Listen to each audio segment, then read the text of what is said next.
Greetings gamers, my name is Anto and I've been running a homebrew campaign in the same homebrew setting for the last 7 or 8 years now, and during that time a lot of player characters have died. And just last week we had another player character death, and I thought now was the perfect time to make a tier list of all of the ways that the player characters in my campaigns have died, talk about the ways that they've died, and kind of give them a ranking of complete arbitrary reasons from awesome ways to absolutely ridiculous ways. So let's dive into this. This video is sponsored by Chepeku Maps, more on them later. So you can see here I have a tier list open. I've got all of the characters that have ever died in our campaigns down at the bottom here.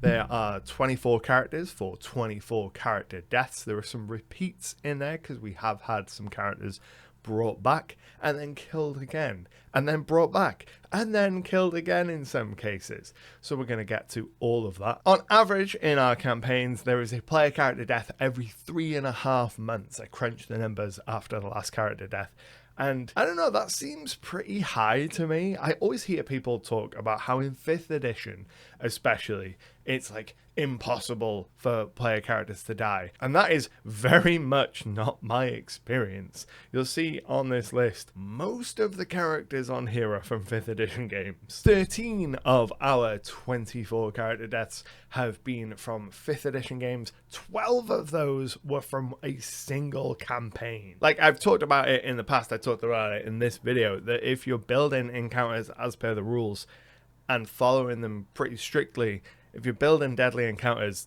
they're gonna be deadly. And as this last week showed, throw a deadly encounter at the players, good chance one of their characters is gonna die. So let's dive into this, and we're gonna go chronologically through the character deaths that occurred in my world. So our first character death occurs in our very first campaign, and it's the early days of the campaign. The players are still making it a name for themselves. They're in their first big city. They're wheeling and dealing and making contacts with a bunch of different people. And during the course of a series of events, the party wizard ends up fireballing a bunch of city guards. One of them survives, gets away, gets a bit of a grudge, and then starts trying to track down the party wizard. They don't find the party wizard, instead they find the party rogue and the party monk, and they manage to take the party rogue hostage. They send word to the rest of the party being like, we want the wizard that immolated our friends,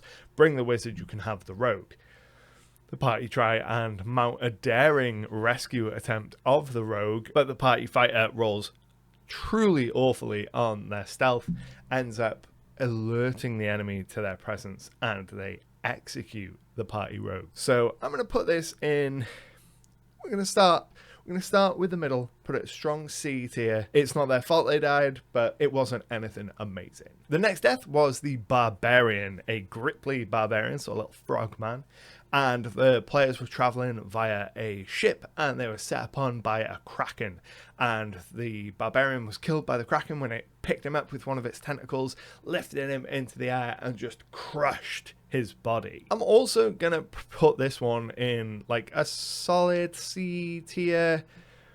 Actually no, because after he died, the party barbarian again went before this same demon who'd taken over the soul realm, and the demon was like, 2 choices, you can serve or be tormented for eternity. And the barbarian was basically like, screw you, torment me for eternity, I'm not gonna serve, and experienced like a lifetime's worth of torment in the 6 seconds it took for the party to revive him on the material plane. So I'm gonna bump him up a little bit for that defiance in the face of overwhelming evil. Our next batch of character deaths are a 3-for-1.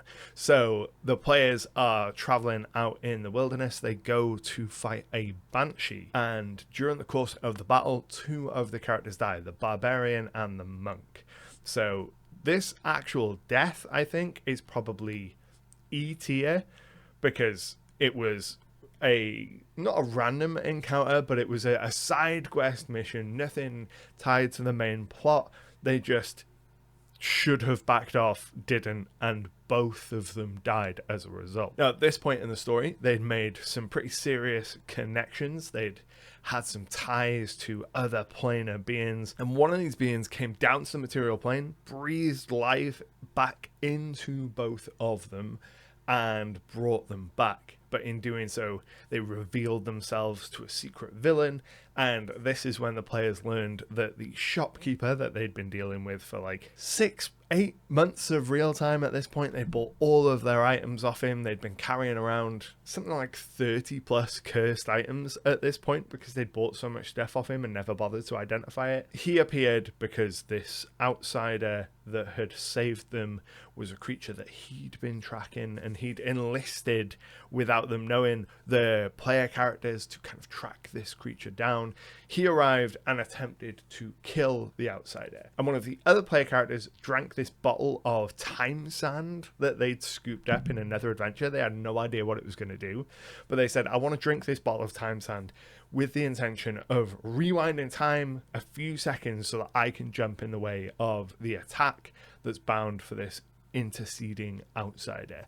And they did that, so the outsider got to live, but this player character died, and for that they get a solid A tier death. They were a summoner, so them and their summoned Eidolon, this was in our Pathfinder campaign, both died. The Eidolon just vanished. They died. They were killed by the blade Zidol, which is a shard of Ishtar, an incredibly powerful magical item that has the soul of a beholder bound inside of it. It's actually an item that is available in SIDEQUEST, my monthly RPG magazines. I'll leave links to where you can pick that up down in the description. So because of the self-sacrificing nature of this death, the summoner gets an A tier death. Next, we come to the party wizard in our Pathfinder campaign, and this is technically the wizard's death, but only partially. I've talked about this in a long form video if you want to hear the full story, but at this point in the campaign, the party wizard had been replaced by a doppelganger,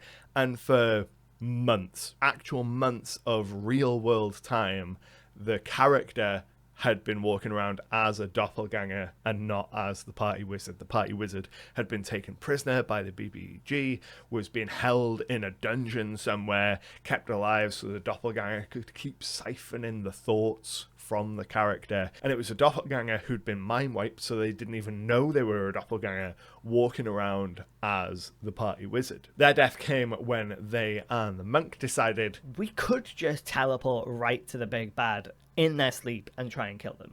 They'd received an item that allowed them to scry into the bedroom of the BBEG, and they'd been given it by an outrageously suspicious character, and they didn't find that suspicious. And they knew that doppelgangers were in play. They'd had some interaction with doppelgangers at this point, so the seeds for doppelgangers were planted. They just didn't know there was a doppelganger in their party, and they didn't know what they were looking at was essentially a set that had been set up by the BBEG to lure them into a trap. So they did exactly what the BBEG had hoped. They teleported in, just the two of them, because that's all that they could bring at the time. The party wizard and the monk teleport in, try and snag the BBEG, and they're like, we've got to take him to a different place, because they arrive in this room, realize there are no doors, realize something is off, and like, we've got to get out of here. Let's take him with us, and we'll take him to a kind of third location. We'll kill him there, which is what they do. They teleport him out, teleport him to kind of the castle that they're staying in.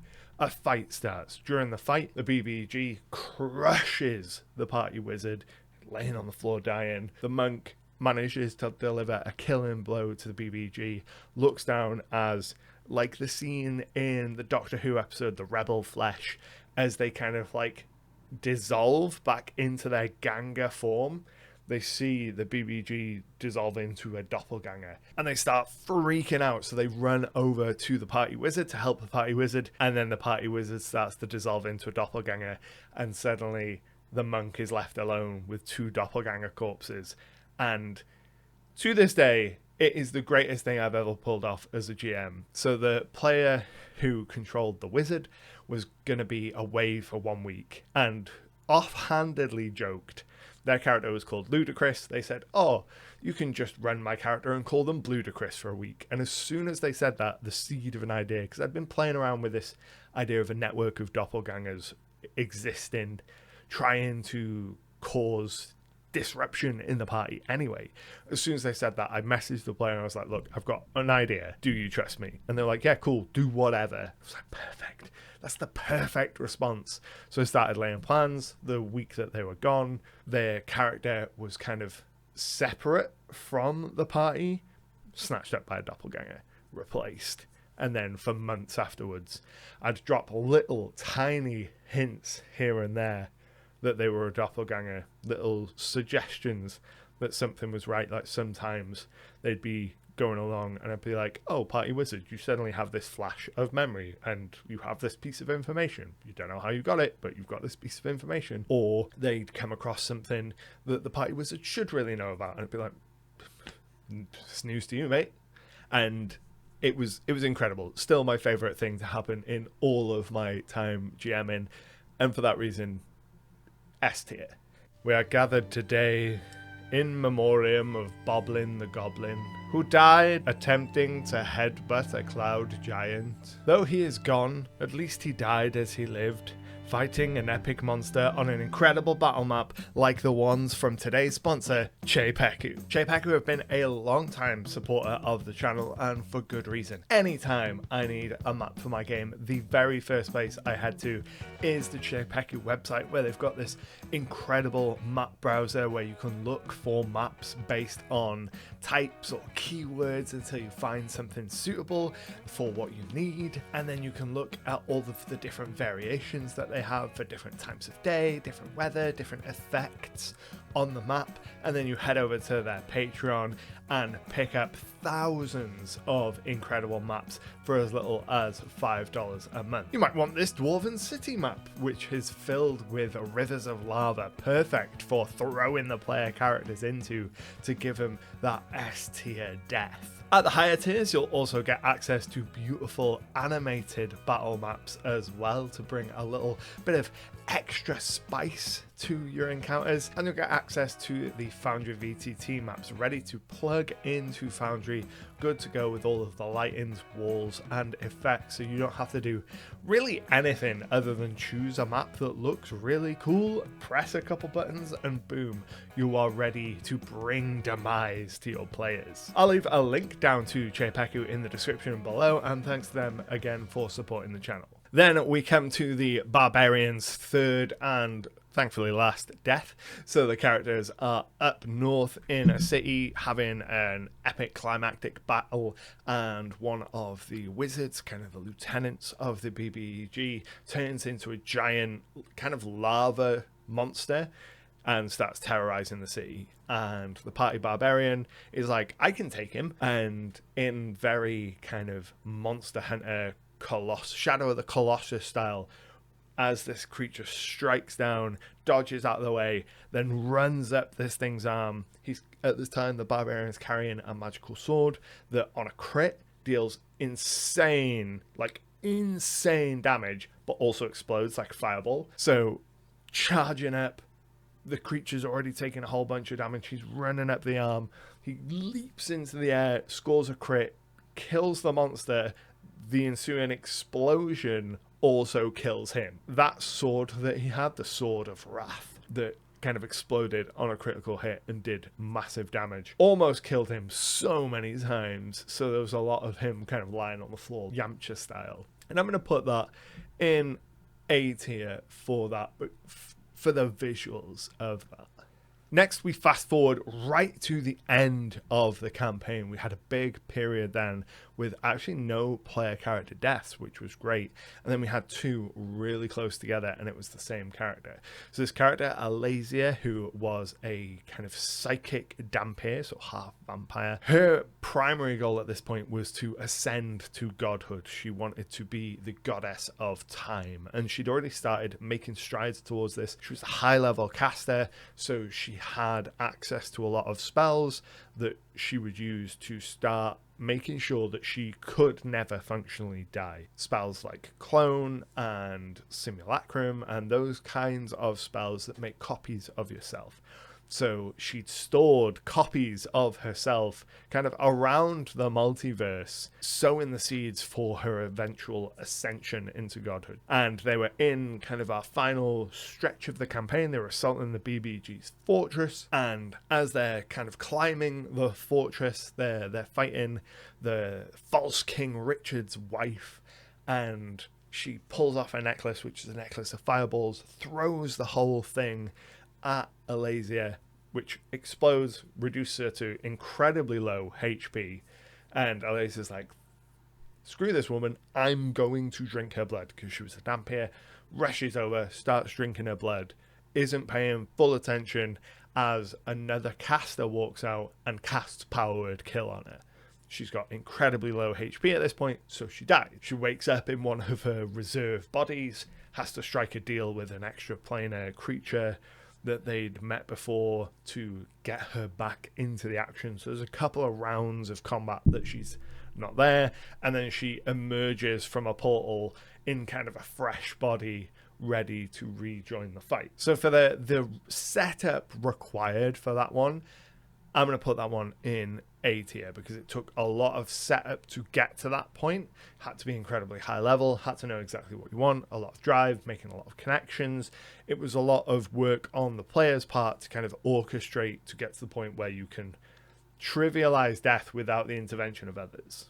The next death that we had, which I'd forgotten about until I was looking at the list of characters, is the party monk again. Right at the end of the campaign, the players had split. They had so many characters at this point. They'd made multiple parties worth of characters. So we did kind of an Avengers style thing where we split them into two teams of characters, and we ran a group of sessions for one team of them, and then a group of sessions for the other team. So we did this B team first, and then ran the A team through the palace to confront the big bad. But the B team was going through the city to do some side quest stuff that were essential to kind of the main fight.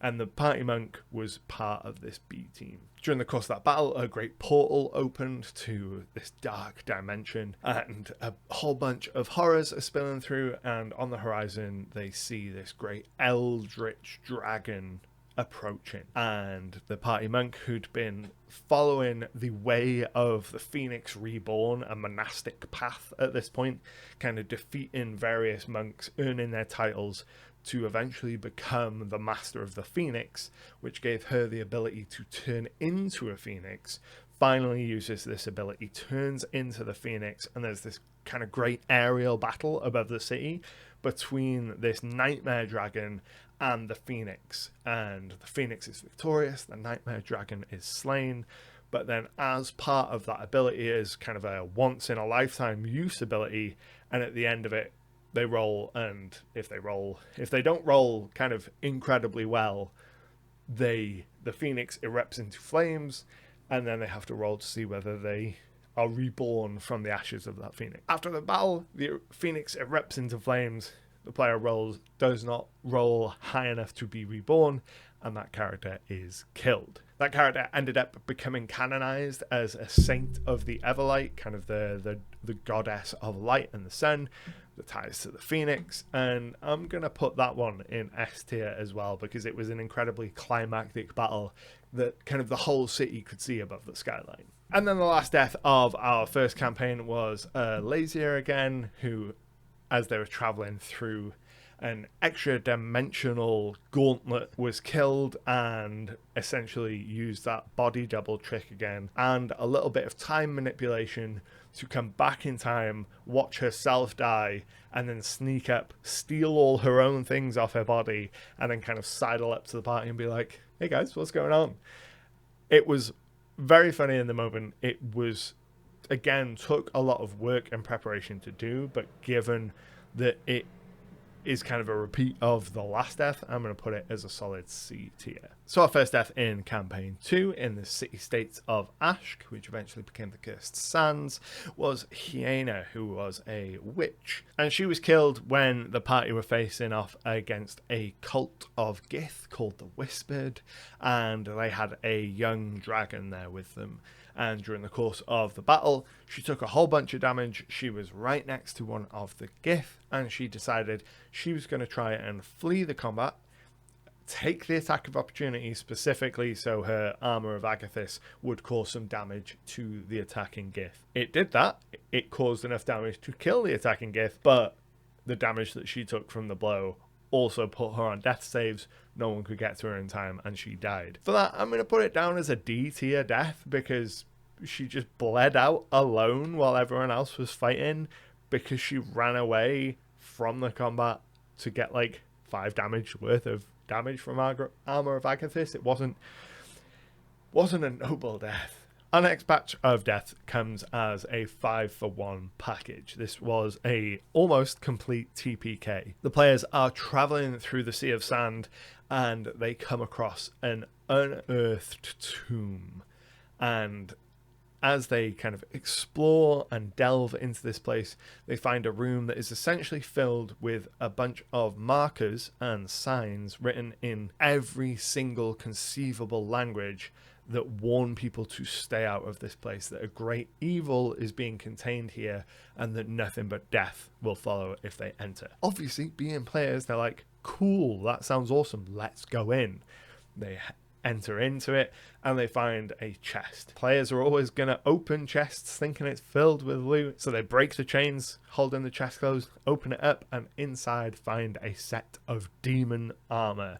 This is the armor of Izanos. Izanos is a demon lord in my world, and opening it up, the armor kind of fills with this black billowing smoke and kind of rises out as the armor has the essence of the demon held within, and combat begins. Izanos is an incredibly dangerous threat, and one of the very first things that he does is dominate the party ranger, who immediately casts silence on the party wizard, and from that point the fight is basically a wash. The players at several points question whether or not they should flee, but no one wants to be the first person to say, yes, let's flee.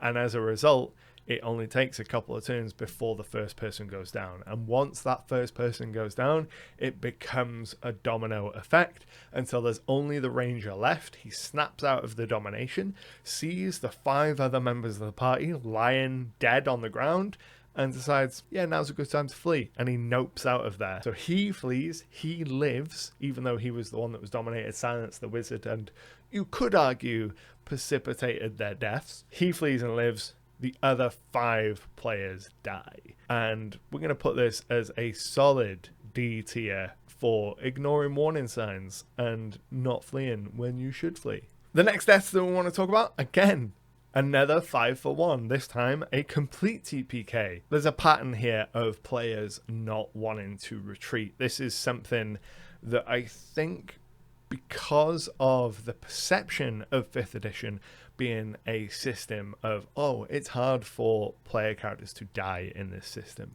And that's something that some of the players had kind of internalized, even though they'd had like 1 TPK basically. They'd gone, nah, that was a fluke. That was just that's not gonna happen again. They'd come into another situation. They were delving an ancient sky city that had crashed to ground and become this labyrinth of a dungeon.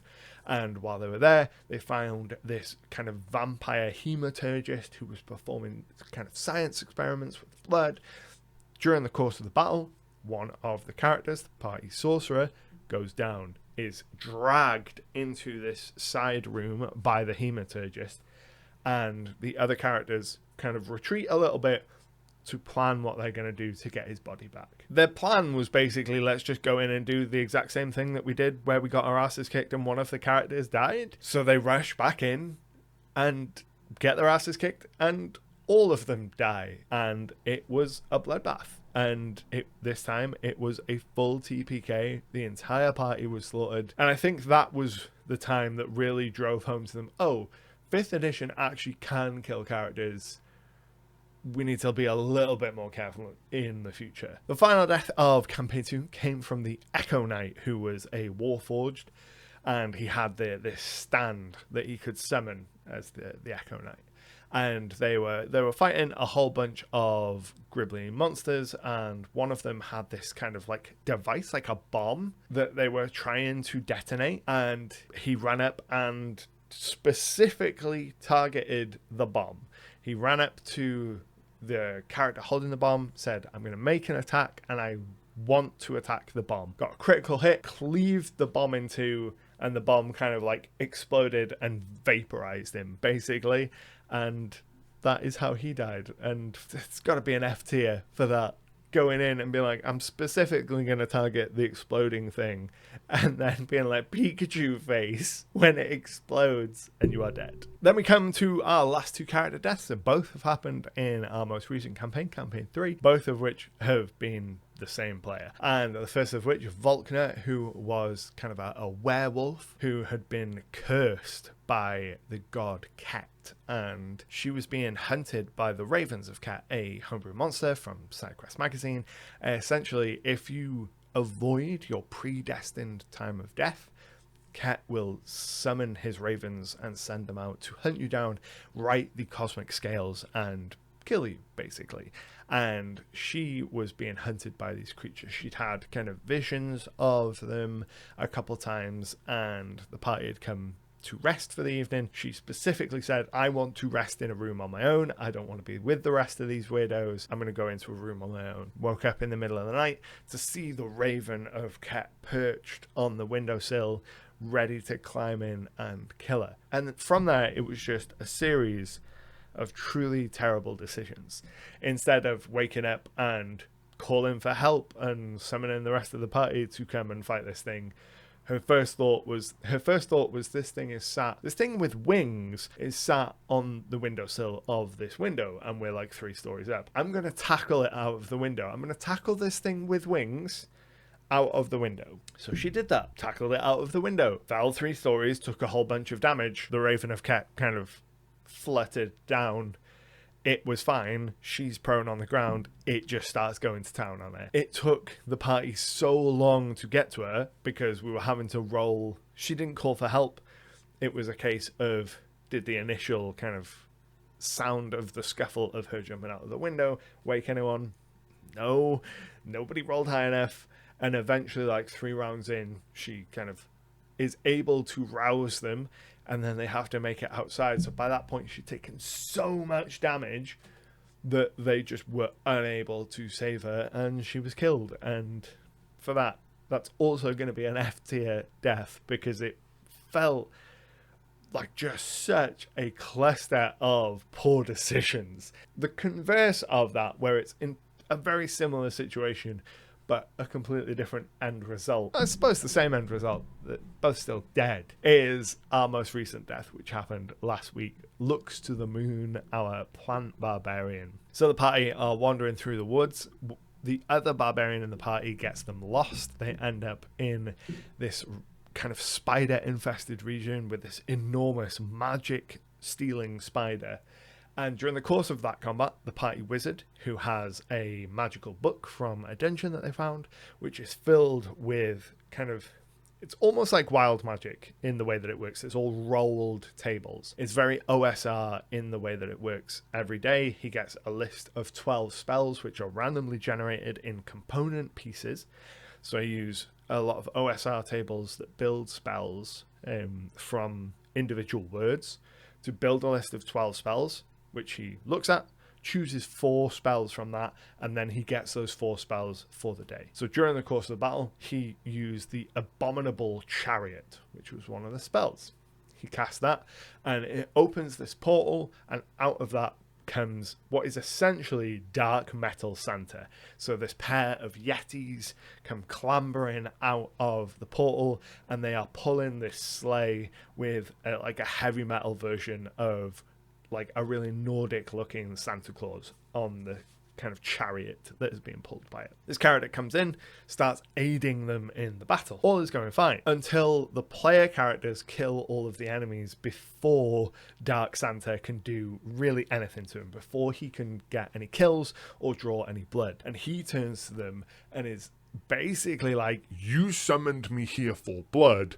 I am going to have blood." And he turns on the party, and then it becomes the party versus Dark Santa Claus. Dark Santa Claus, good old Saint Nick, is an incredibly powerful creature. I've talked about this in the way that I approach encounter design before, doing multiple phased encounters. So I knew that this was going to be their whole adventuring day. They'd had the encounter with the spiders, which was a little bit phased anyway, so they'd had a couple of their daily encounters, and then this was a fresh daily encounter. So this was going to be quite a hard scale encounter for them based on their level. So it was quite a powerful creature, and the encounter starts. It's got legendary actions, and they're trading blows, and at one point they deal a whole bunch of damage to Dark Santa, so he takes flight, and they're like, "Oh, neither of the party barbarians have ranged weapons at all." So they're just stood there watching him fly around being like, crap. So he starts flying up, looks to the moon, who is the plant barbarian, starts climbing trees to try and jump up and grab onto him. And he spins around and comes down for like a strafing run of ice blasting magic. As he does that, looks to the moon, jumps onto the chariot, kind of grapples onto him, and on his next turn, he just starts flying straight up, because if you've got a player character latched onto a flying creature, you fly straight up. And he goes up and up and up and up until he gets to about 260 feet. At this point, looks to the moon has gone down several times. She's on, I think, 1 hit point, but less than 10 hit points at this point. He keeps going up. He gets to 260 feet. Just at the end of the turn, when he has the last opportunity with his legendary actions, he takes a legendary action, strikes at her, hits her, takes away the last of her HP, and she just starts falling to her death. As she is falling, the wizard casts Featherfall on her to try and break her fall, and this is actually what kills her. So we, after the fact for funsies, we rolled it out. If she'd taken the fall damage from falling, it wouldn't have done the necessary damage to kill her instantly, so she could have been saved. Whereas because she was falling slowly with Featherfall, and she was so high up, she was falling round by round outside of the range of anyone's ability to help her, making death saves in the air, and she failed 3 death saves in a row, and then her corpse glided to the ground. At that point, Dark Santa opens up a portal to whatever weird Lapland he's from and vanishes, and the players are standing around another corpse, jumping onto Santa's sleigh and thinking that it'll be alright. I'm going to put that death in the A tier. And there we are. Those are all of the character deaths in my campaign so far. I'd love to know what kind of character deaths you've had in your campaigns. Let me know down in the comments below. Which of these deaths has been your favourite? Which of them do you think is the most do you agree or disagree with the rankings? Let me know all that down in the comments below. And if you want to keep watching, check out this video where I talk about the combat system and encounter design in 5e and why it's not actually broken, you're just using it wrong. But until next time, happy gaming.